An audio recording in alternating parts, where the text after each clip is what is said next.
뉴스 매거진 7 2부 시작합니다. 도내 18만여 명 학생들의 등교가 본격화되면서 학교 방역에 초비상이 걸렸습니다.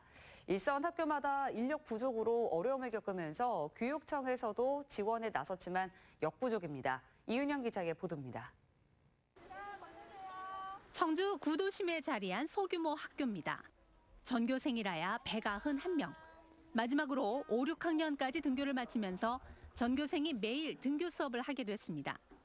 문제는 소규모 학교의 경우 열화상 카메라 지원이 안 돼 매일 아침마다 선생님들이 직접 체온계로 전교생의 발열 체크를 해야 합니다. 학교 전체를 통틀어도 고작 21명밖에 안 되는 선생님들이 발열 체크에 수업 준비, 급식 지도까지 밤낮이 따로 없습니다.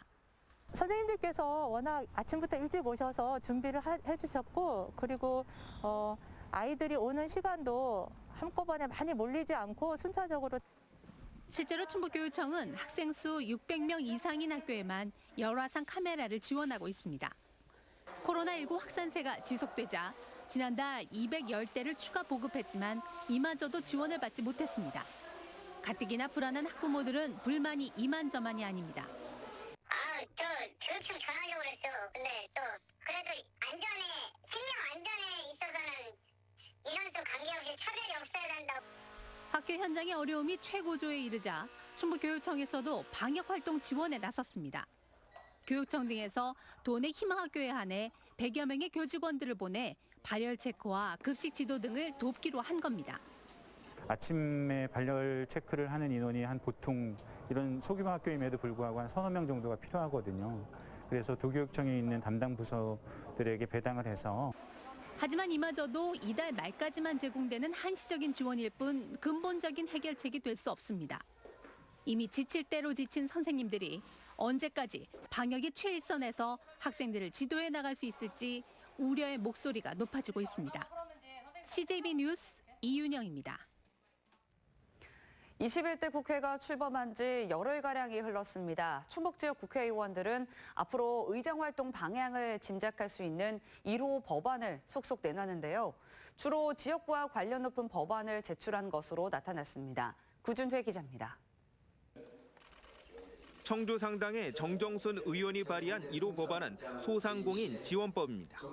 부가가치세 감면 기준을 연매출 8천만 원에서 2억 원으로 높여 소상공인을 돕겠다는 공약을 지키려는 것입니다. 청주 서원의 이장섭 의원 역시 도심공원 지키기 공약을 1호 법안으로 내놨습니다.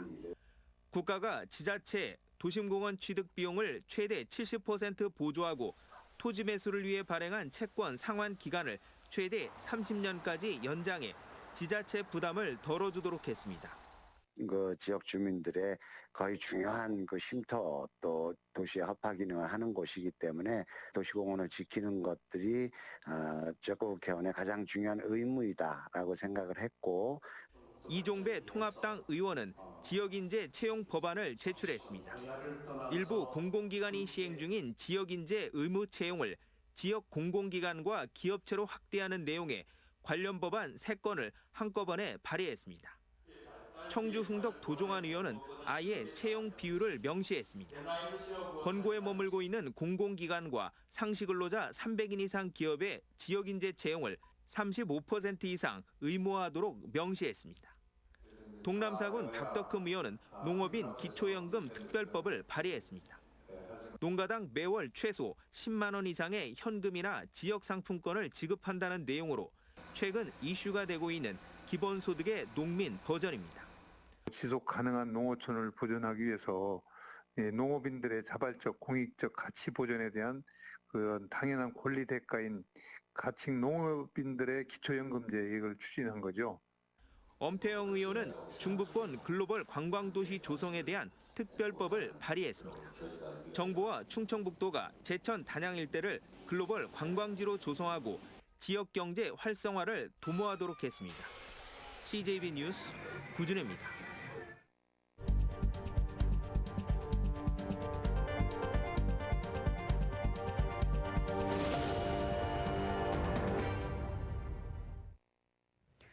네, 다음은 오늘의 뉴스 초점을 살펴보는 뉴스 브리핑 순서입니다. 보도국 조상우 기자 나와 있습니다. 네, 오늘은 어떤 뉴스 다뤄볼까요? 네, 좀 전에 리포트 나갔는데 21대 국회가 5월 30일부로 시작됐잖아요. 네. 그래서 우리 지역 국회의원들도 앞다퉈 지금 좋은 법안들 많이 내고 있습니다. 네. 오늘은 지역 의원들이 대표 발의한 법안 내용을 좀 더 자세하게 살펴보도록 하겠습니다. 네, 자 리포트에서 간략하게 저희가 전해드렸습니다. 먼저 누구부터 할까요? 네, 충주 이종배 의원부터 시작해 보겠습니다. 네. 야당의 정책 사령탑인 만큼 관심이 많은데 지금까지 총 6건이나 대표 발의를 했습니다. 과수화상병 피해 농가 지원, 이거는 오늘 그 대표 발의를 했고요.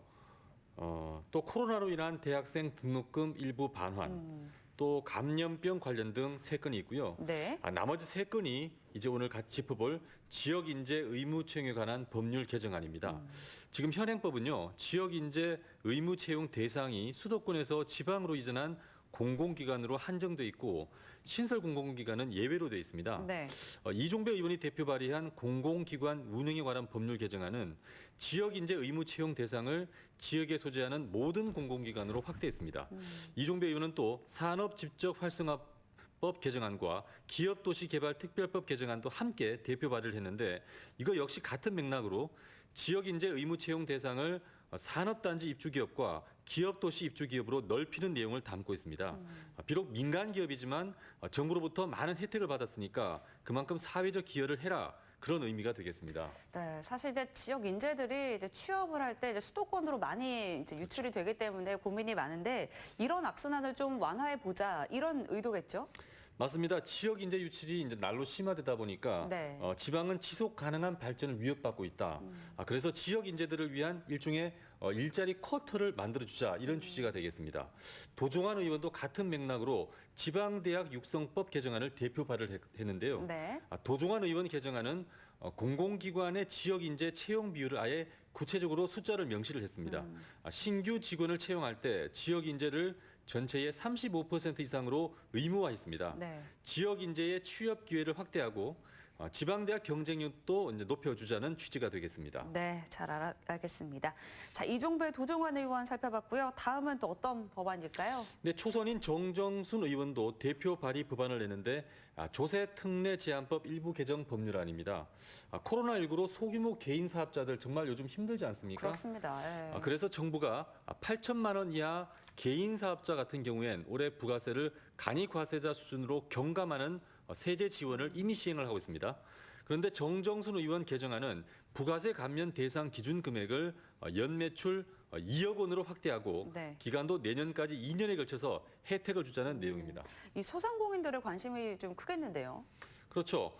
정정순 의원 지역구가 청주 상당이잖아요. 네. 성안길을 비롯해서 육거리 시장에 소상인들이 많다 보니까 아무래도 정정순 의원이 이 법안을 낸 것 같습니다. 네, 지역구를 고려한 법안이었습니다. 네, 같은 초선 의원입니다. 서원구 이장섭 의원도 1호 법안을 냈죠. 그렇습니다. 서원구는 구룡공원이 뜨거운 감자잖아요. 네. 개발과 보존 사이에 갈등이 심했는데 사실 정답은 누구나 알고 있습니다. 청주시가 구룡공원을 전부 매입을 해서 공원을 멋지게 조성하고 난 다음에 시민들한테 이제 돌려주면 되는데요. 문제는 예산 아니겠습니까? 예산을 구룡공원에만 투입하고 다른 공원은 손 놓고 있을 수 없으니까 민간 개발이 병행되는 건데요. 이장섭 의원은 우선 관리가 필요한 도시공원에 대해서 국가가 토지보상비의 70%를 지방자치단체에 보조할 수 있도록 국토의 계획 및 이용에 관한 법률 개정안을 대표 발의했습니다. 네, 사실 이제 국비 도움 없이는 현실적으로 이 문제를 해결할 수 없기 때문에 이런 법안을 낸 것 같은데요. 자, 다음은 이제 동남 4군 박덕흠 의원입니다. 이 박덕흠 의원도 지역구 현실을 고려한 법안을 발의했다고요. 네, 박덕흠 의원은 농업인 기초연금 지원을 위한 특별법을 대표 발의했습니다. 현재 지역별로 농민수당을 주는 곳이 하나둘 늘고 있는데요. 네. 아예 그 국가 차원으로 국가 단위로 넓히자는 그런 법안이 되겠습니다. 박덕흠 의원이 낸 특별법 내용은요. 정부가 농업 경영 정보를 등록한 농업인에게 매월 최소 10만 원 이상의 기초연금을 현금 또는 지역 상품권으로 지급한다는 내용입니다. 국비 비율은 40에서 90%라고요. 나머지는 도와 시군이 협의해서 분담하도록 했습니다. 네, 이제 현금 복지에 대한 사회적 논의가 조금 더 활발해질 것으로 보이고요. 자, 다음이 마지막입니다. 네, 제천 단양 초선 의원인 엄태영 의원은 지역구 관광 활성화를 위해서 중부권 글로벌 관광도시 조성에 관한 특별법안을 대표 발의했습니다. 이 법은 국가와 충청북도가 제천시, 단양군 일대를 중부권 글로벌 관광도시로 조성하기 위해 각종 시책을 마련하고요. 특별회계를 설치해서 문화체육관광부 장관이 관리, 운영하도록 했습니다. 제천, 단양에 아무래도 국한되는 법이다 보니까 법률의 유효기간을 2030년까지 10년으로 제한했습니다. 네, 자 들어보니까 이제 법안 하나하나가 지역 발전과 또 국가 균형 발전에 필요한 법안들이니만큼 21대 국회에서는 좀 통과가 돼서 실제 좀 이루어졌으면 좋겠습니다. 조상우 기자 수고하셨습니다. 네, 다음 소식입니다. 내일 6월 10일은 대통령 직선제를 국민의 손으로 쟁취한 60민주항쟁 기념일입니다. 이 전국적으로 뜨거웠던 민주화 운동에 우리 지역도 함께했는데요. 그 어느 때보다도 그 누구보다도 뜨거운 여름을 보낸 민주항쟁의 주역과 함께 87년 6월을 되돌아봤습니다.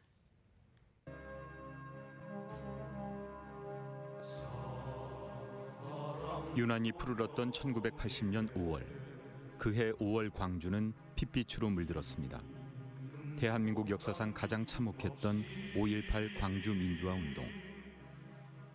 군사정권의 철권 통치에 항거하기 위해 전국적으로 일어났던 민주화 운동에서 광주는 가장 격렬히 싸웠고 그만큼 많은 사람들이 쓰러져 갔습니다. 신군부 무력에 의해 억압당한 국민들은 다 함께 분노했고 1987년 대통령 선거를 앞둔 86년부터 본격적으로 대통령 직선제를 요구하며 거리로 나섰습니다. 그리고 그들 가운데 김재수 씨가 있었습니다. 86년도부터 전국적으로 대통령 선거를 직선제로 뽑고 전두환 그 당시 군사 쿠데타를 통해서 대통령이 된 전두환 이 독재를 물리치자. 학생, 노동자, 제2야로 집결된 민주화 세력은 이후 전국에서 산발적으로 투쟁하며 대통령 직선제를 위한 민주화 운동을 계속해 나갑니다. 86년 4월 27일 청주 도심에서도 집회가 열렸는데 충북 민주화 운동 중심에 있었던 정지성 씨는 당시를 생생히 기억하고 있습니다. 4.27이라고 이제 그 청주에서 개헌 한편식 투쟁 때도 저희들이 생각했던 것보다 많이 모였어요. 물론 전국적인 그 조직력에 의해서 했지만 저희들 그때 이상으로 한 5만 정도까지 보거든요. 청주의 경우 현재 중앙시장 인근 구 청석 예식장 사거리에 이전과 비교할 수 없을 정도로 수많은 인파가 모였습니다. 그리고 당시 투쟁에 참여했던 많은 사람들이 경찰에 붙잡혔습니다. 청주의 86년도 4월 27일 고거와 인천의 5.3 이걸 4.27 투쟁, 5.3 투쟁이라고 하는데 그거하고 연관돼서 이제 저는 구속이 돼요. 30년 넘는 세월이 흘렀지만 지금까지도 고통스러운 고문의 기억을 잊지 못하는 김재수 씨. 참 많이 맞았어요. 사타구니하고 얼굴, 겨드랑이만 빼고 다 시퍼랬으니까. 심지어 발바닥조차도 저런 이제 조그만 남평이 있는데 들어가면 백열구 하나 있고 한쪽이 유리면이에요. 그 보안대 거기 지하실로 이렇게 끌려 들어가면 책상 서랍 지금 보통 책상에 서랍 있는 자리에 손을 넣으면 이제 전기 고문을 이제 하는 게 있고. 이듬해 87년 6월 항쟁의 도화선이 된 박종철 고문치사 사건이 발생합니다. 탁친이 억하고 죽었다. 당시 이 말은 국민들의 심장을 쐈습니다.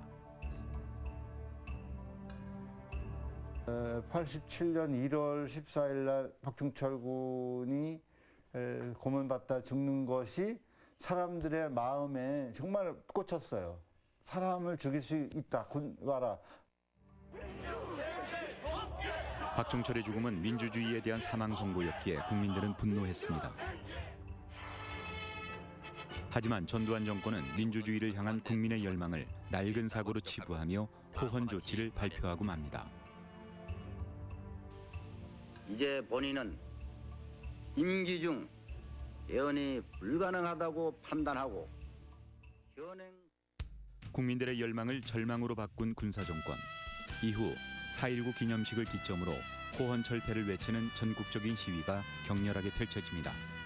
하지만 전두환 정권의 포갑은 더욱 심해집니다. 제가 기억하기로 한 5월 22일인가 23일경에 고속버스 터미널 앞에서 대교 앞에서 배치를 해가지고 학생들은 시내 쪽에 있었고 경찰들 아마 저쪽 그 사직동 쪽에서 몰고 들어왔을 거예요. 근데 거기서 직격탄을 쏜 거예요. 근데 그때 충북대학교 법과대학 2학년 학생이었어요. 이재신이라고. 그 학생이 체류탄을 맞았어요. 그래가지고 왼쪽인가 오른쪽에 이 광대뼈죠. 광대뼈가 한 머리 됐었어요. 1987년 6월 9일 또 한 명의 청년이 경찰이 쏜 최루탄에 희생됩니다. 바로 연세대생 이한열. 원래 최루탄은 허공을 향해 45도 각도로 발사되어야 합니다. 하지만 경찰은 시위대를 직격했고 머리를 맞은 이한열은 끝내 일어나지 못했습니다.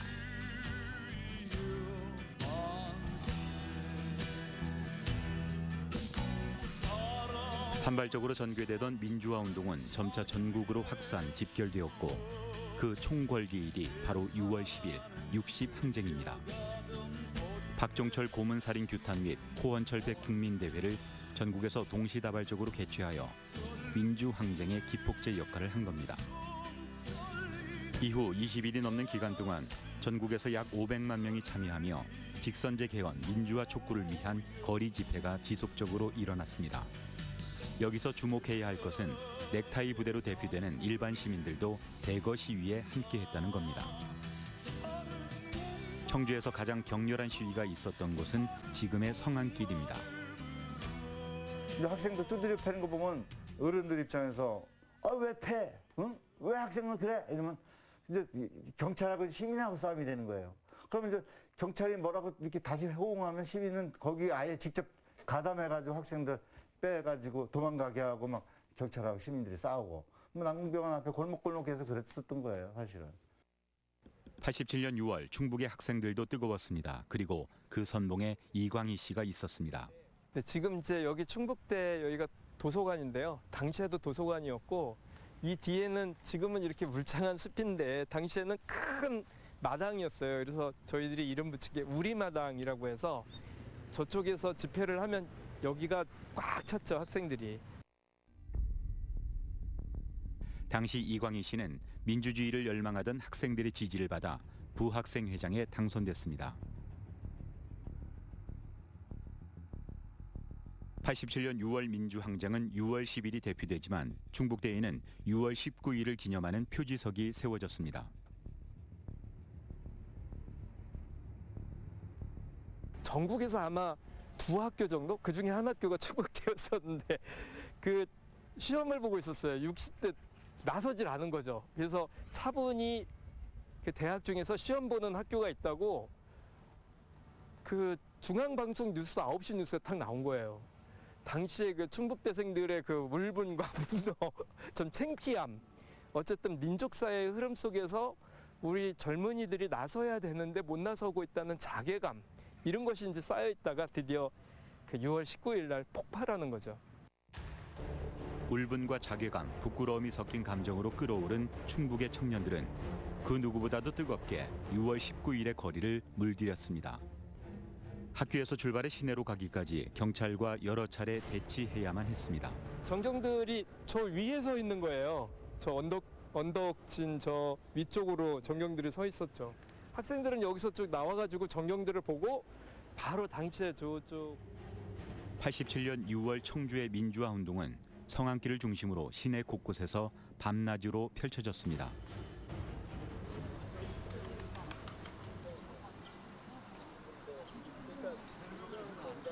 청주의 대표적 도심 속 쉼터 중앙공원입니다.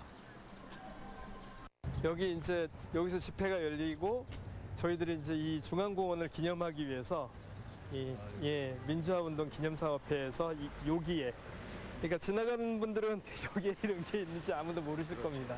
그런데 여기가 그 민주화 운동 유적으로 보면은 굉장히 중요한 60항쟁이 일어났었던 장소인 거예요.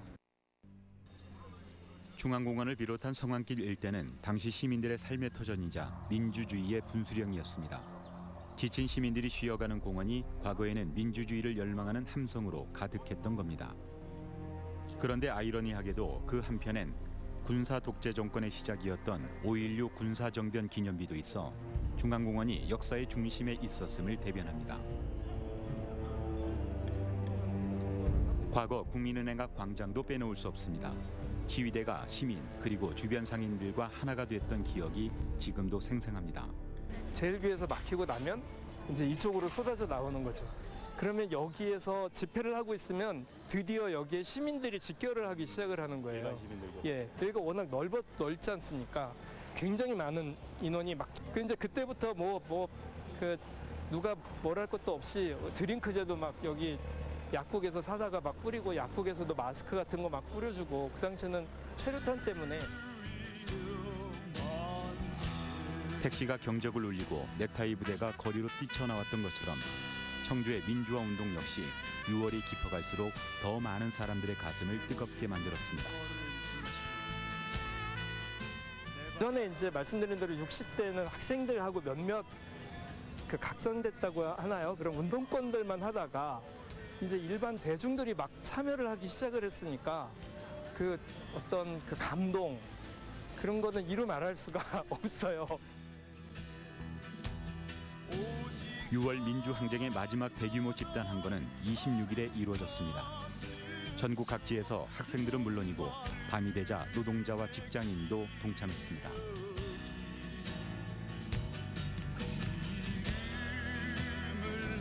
그리고 마침내 6월 29일 노태우 민정당 대표위원회 6.29 선언이 발표됩니다.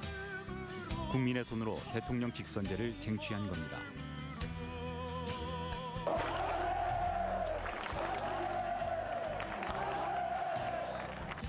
6월 민주항쟁이 7, 8, 9월 노동자 대투쟁에 큰 영향을 미쳤다는 것은 두말할 나위가 없습니다. 당시 노동 현장에 만연했던 부당함에 맞서 노동자의 생존권을 쟁취하기 위한 운동으로 이어져 나갔고 이는 우리나라 노동 환경 변화의 초석이 됩니다. 저는 개인적으로 86년 7년도에 이 학생 시민운동 그러면서 한 축으로 글로 가고 7, 8, 9 투쟁이 이 사회에서 사실은 사회, 경제, 문화적으로 소외됐던 또 노동 진영이 조직화되는 계기가 그래서 이 양축이 저는 대한민국을 이끄는 매우 훌륭한 그 힘의 원천이다. 조금씩 쌓여서 계속 누적돼 왔던 게 한꺼번에 확 변곡점을 일으킬 때는 굉장히 큰 파도로 누구 한 명 하나의 헌신들이 모여서 결국은 전체 역사가 되는구나, 흐름이 되는구나 이런 걸 느꼈죠. 사람들은 대한민국의 민주화를 두고 이렇게 말합니다. 누군가의 쓰러짐으로 일으킨 민주주의라고 말입니다. 본인의 삶을 뒤로하고 나라의 민주화를 위해 목숨을 걸었던 사람들. 87년 6월에도 이후 이어진 촛불 집회에도 나보다는 나라의 미래를 걱정한 사람들이 거리에서 함께 싸웠습니다. 그리고 이렇게 함께 쓰러질 준비가 되어 있는 사람들 덕분에 우리나라의 민주주의는 지금도 굳건히 서 있을 수 있는 것이 아닐까요?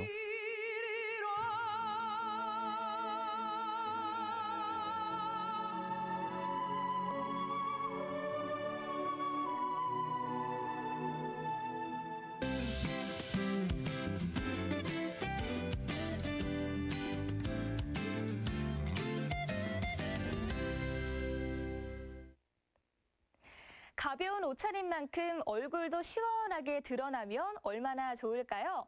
오늘 단양의 한낮 최고 기온은 36.8도까지 올라 충북에서 가장 뜨거웠고요. 일부 지역에서는 아직도 폭염주의보가 발효 중입니다.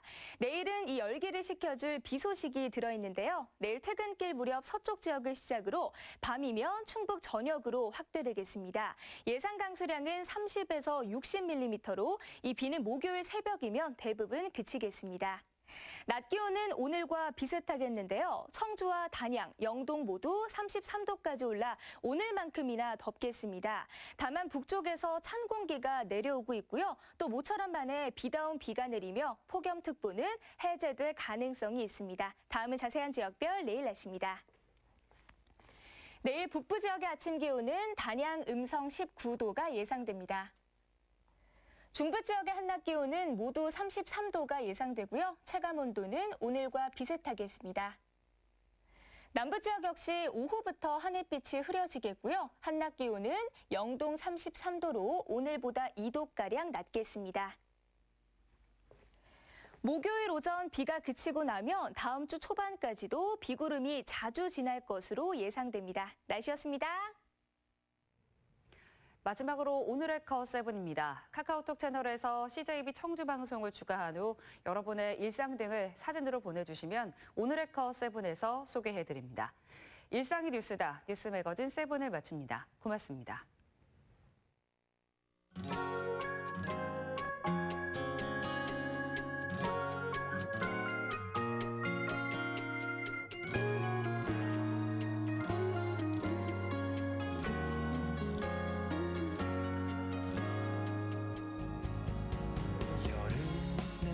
벌써 이 거리에 날 비웃듯이 가는 흐네 눈부신 햇살 얼굴을 가리면 빨갛게 손끝은 물들어가 몰래 동그라미 그려놨던 달력 위 숫자 어느덧 내일 제일 맘에 드는 옷 펼쳐놓고서 넌 어떤 표정일까 생각해 해맑은 아이 같은 그대의 눈동자 그 미소가 자꾸 밟혀서 눈에서 내 한숨만은 웃음만